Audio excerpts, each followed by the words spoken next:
Oke, bismillahirrahmanirrahim. Assalamualaikum warahmatullahi wabarakatuh. Ketemu lagi di perkuliahan untuk pertemuan yang ke-10 di mata kuliah Informasi Teknologi Ethic Regulation and Cyber Law. Nah, untuk bahasan hari ini adalah relasi hubungan antara aturan di bidang kesehatan dan aturan di IT.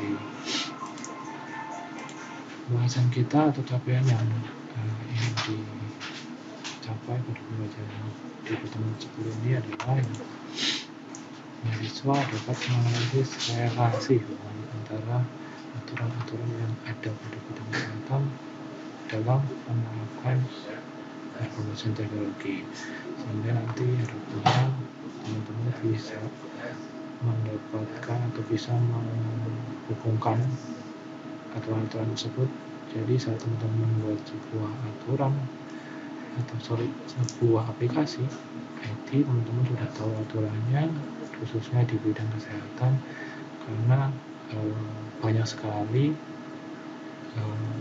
skripsi atau KP yang menuju ke sana namun belum sesuai dengan aturan-aturan yang berlaku di bidang kesehatan, hanya dibuat semata-mata sesuai dengan kebutuhan misalkan rumah sakit, puskesmas, dokter, atau yang lain sebagainya.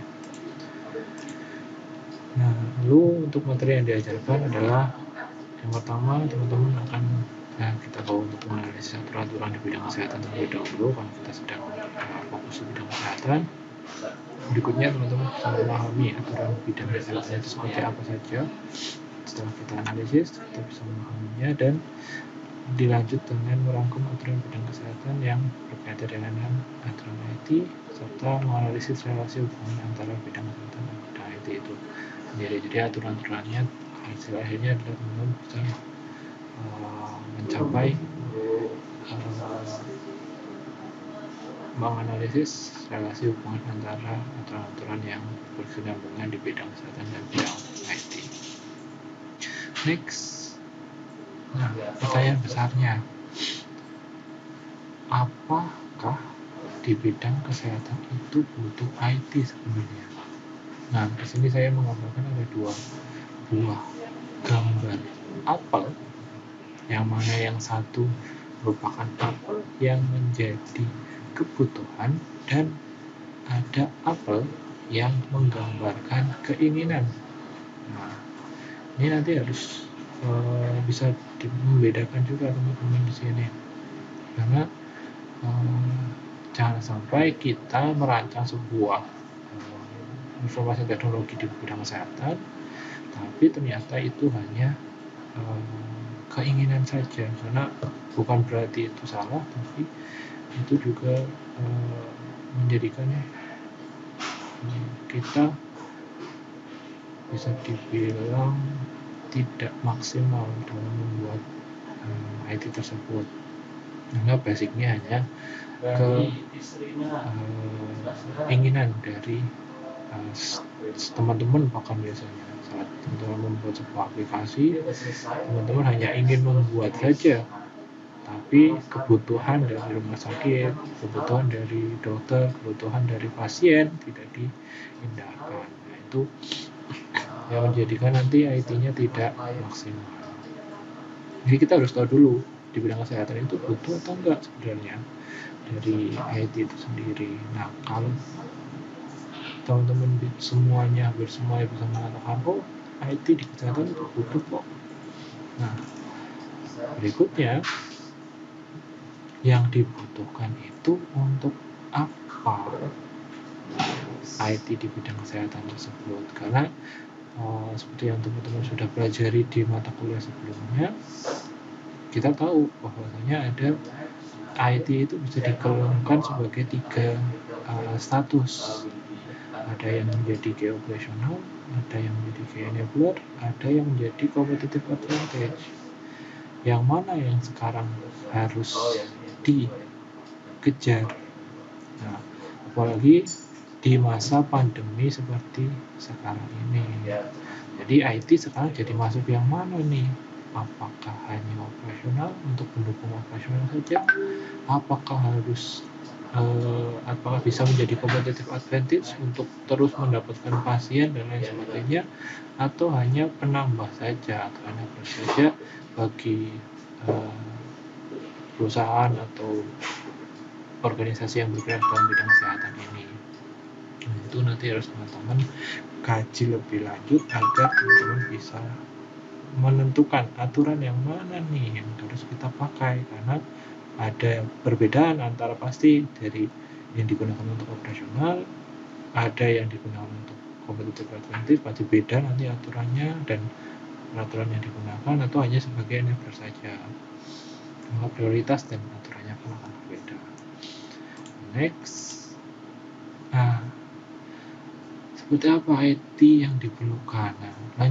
Masih berlanjut ya pertanyaannya dari tadi, butuh atau tidak, lalu statusnya seperti apa, dilanjutkan pertanyaan besarnya adalah jenis apa atau jenis seperti apa yang IT yang dibutuhkan oleh organisasi kesehatan tersebut. Yang pertama pertanyaannya adalah aplikasi jenis apa atau basic dari teknologinya itu apa. Karena kita tahu ada banyak base teknologi yang kita kenal.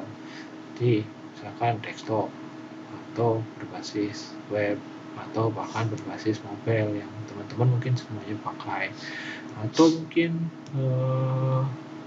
yang berbasis kecerdasan buatan. Nanti teman-teman bisa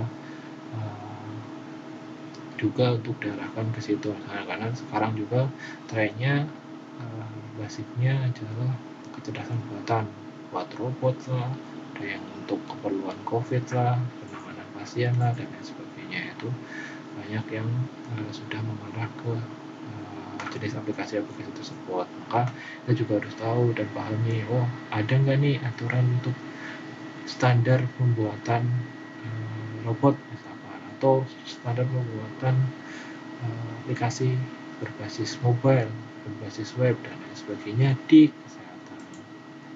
Lalu, seberapa besar lingkup aplikasinya? Nah, ini mencakup siapa saja? Apakah hanya untuk lingkup internal, ataukah bisa dipasarkan secara massal, ataukah hanya untuk keperluan cabang-cabang yang terdapat di satu lokasi tertentu. Jadi semuanya bisa terakomodir dengan baik. Lalu siapa saja yang menggunakan? Nah, penggunanya itu usernya siapa saja? Apakah hanya dari karyawan saja? Apakah harus ada user yang dari pasien? Karena nanti perlakuannya beda-beda antara satu pengguna dengan pengguna yang lain. Kita tidak bisa menyatakan penggunanya segmennya A dan B maka semuanya sama, itu tidak bisa. Jadi kita harus perhatikan juga mengenai hal tersebut, karena nantinya akan mengarah kepada aturan-aturan yang berlaku seperti apa. Misalkan aplikasi ini digunakan untuk konsumen, maka ada juga aturan perlindungan konsumen yang berlaku di situ, karena ada hak dan kewajiban dari konsumen yang harus kita jaga dan lain sebagainya. Jadi kita nggak bisa cuma menyatakan ini digunakan oleh user pasien tapi disamakan dengan user yang karyawan, itu tidak boleh disamakan. Lalu siapa yang melakukan perawatan? Ini juga penting untuk diperhatikan, karena khususnya instansi-instansi yang bisa kita bilang plat merah itu yang ada instansi pemerintahnya, dan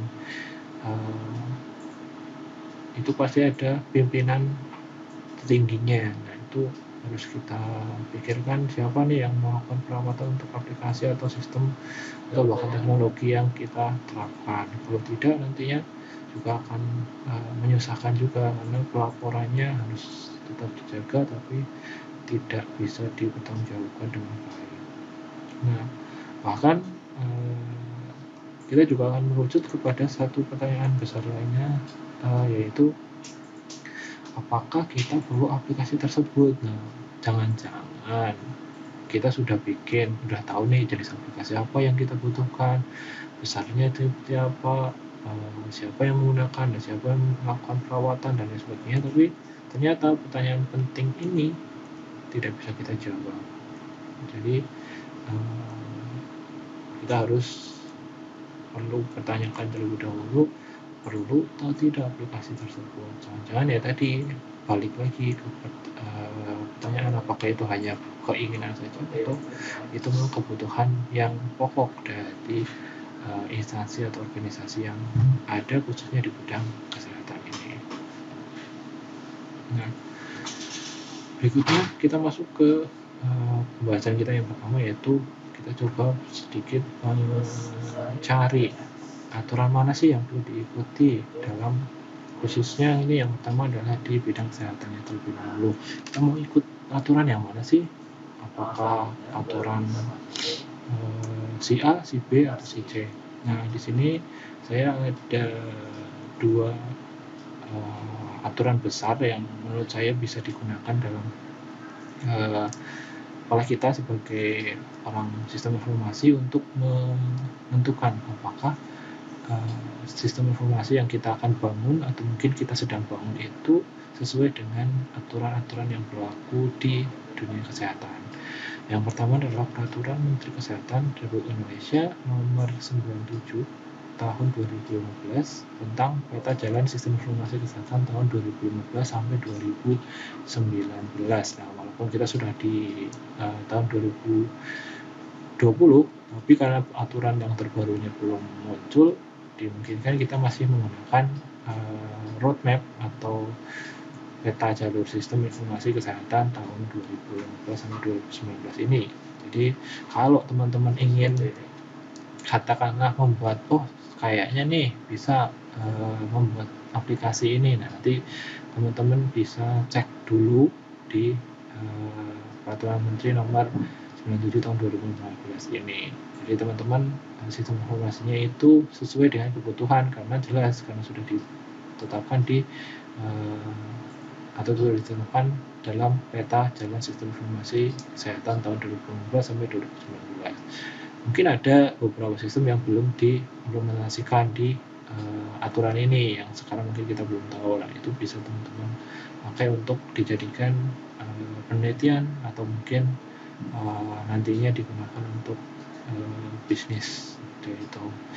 Lanjut, yang kedua adalah Peraturan Menteri Kesehatan, masih sama, Peraturan Menteri Kesehatan nomornya 92 tahun 2015 tentang penyelenggaraan komunikasi data dalam sistem informasi kesehatan terintegrasi. Nah, ini juga salah satu aturan bidang kesehatan yang ada berbau-bau aturan teknologi informasi ya.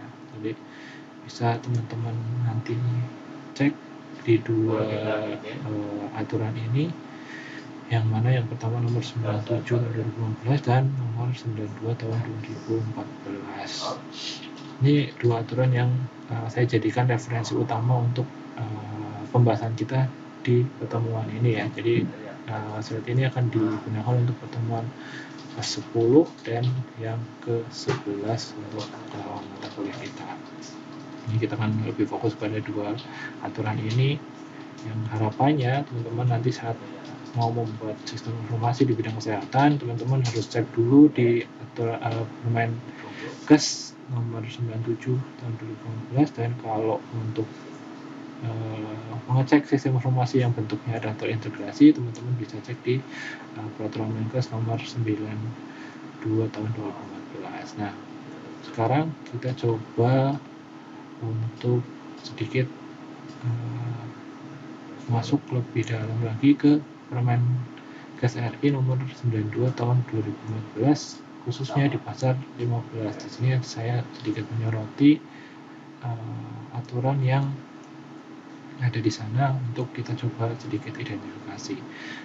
Di sana di pasal 15 ini ada bagian ketiga tentang pengelolaan database. Nah, untuk ayat pertamanya di sini dikatakan model arsitektur database yang dikembangkan dalam aplikasi komunikasi data adalah sentralisasi database.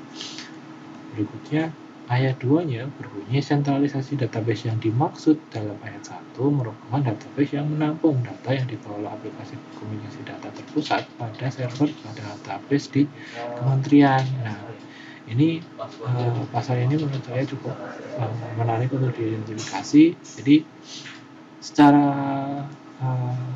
mudahnya kita sebagai orang yang akan atau sedang membuat atau merancang sistem yang tadi dinyatakan peraturan nomor 92 itu adalah terstruktur.